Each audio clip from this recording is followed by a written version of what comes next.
Çekmemişim az. Gel.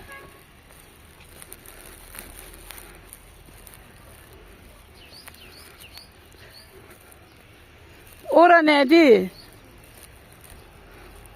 Şimdi. Bilirəm. Bərpa eləyiblər də, belə deyil da. Bura Xurşud Xanın Natavan. qəbridir də, məzarıdır. Dağıdıblar, indi təzə bərpa olunmuşdur. Ana olmuş kuşkular Natavan.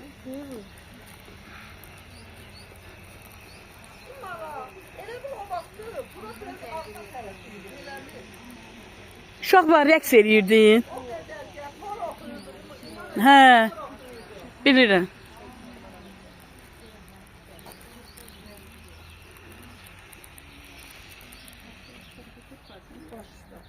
Az Zeynep hardasan?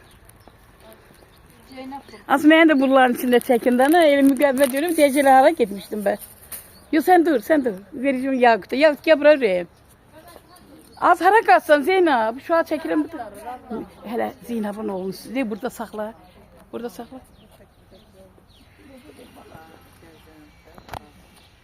Xurşudxanın Natavanın məzarı. Gördünüz müharibədə Elmanın üstündə saxlayarsan. Bu təzə. Bərpa eləyiblər. Elmanın üstündə saxlayarsan sən.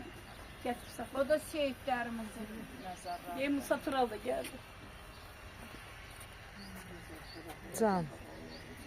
Sənə sırtını vereyim. Şapaqda da gəlmişəm bura. Vereyim sırtını. bayaq kim idi sorsan imarəti nə idi? Elmanın üstündə saxla.